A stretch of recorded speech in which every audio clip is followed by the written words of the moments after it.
But now we have the concept of extremism.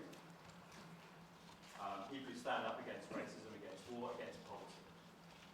So when I first started to get involved with NUS in 2011, NUS as an organisation was somewhat critical of Prevent, but which was still open about receiving Prevent funding, and which was happy to reiterate the government's line in its briefings.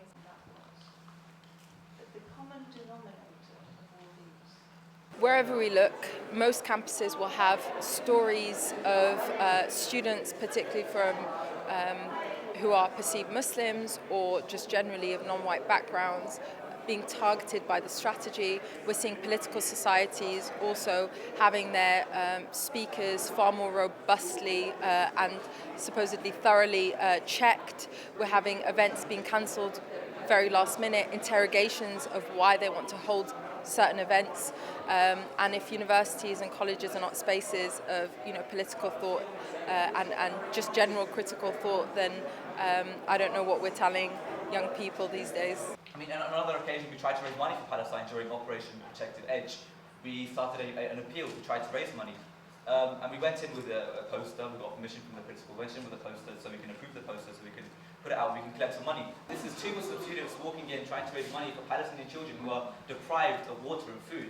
And the first question he asks us is, are you sure the money isn't going to ISIS? I'm proud to be radical because without radicals, we wouldn't have the NHS. Without radicals, half of us here wouldn't have the vote.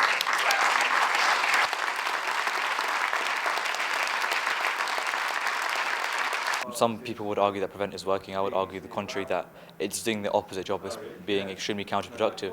If someone is being interviewed by members of the police, if someone is being stopped by their principal and being stopped by their teachers, if someone is under that atmosphere and under that intimidation, then they will turn away from British culture, they will turn away from British values, so-called British values, and they will turn towards these different groups such as ISIS and Al-Qaeda. I am the outreach director of CAGE, but really I think I'm just a full-time terrorism suspect.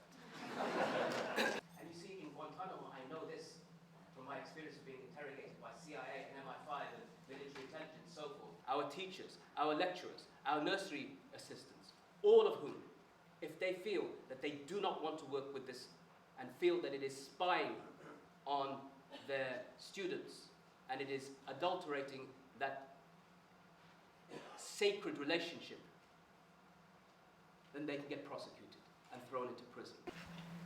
However, when we talk about Islamophobia in civil society or about racism... This is the government attempting to placate a populist view that Muslims are responsible, solely Muslims are responsible for terrorism. A Europol poll took place in 2013-14, which said that 99.3% of acts of terrorism in Western Europe were carried out by non-Muslims. So you have to ask the question, why the focus on the 0.7%? We need to be very wary that we place racism in the context of institutions, just on that, are perpetrated by so-called ordinary members of the public. The Mayor of London, Sadiq Khan, being a Muslim, can properly voice the opposition that Muslim community has to Prevent. And I think obviously being a senior figure in Parliament now gives us a voice to tell the parliamentarians that Prevent is not working and the Muslim community are feeling the brunt of Prevent.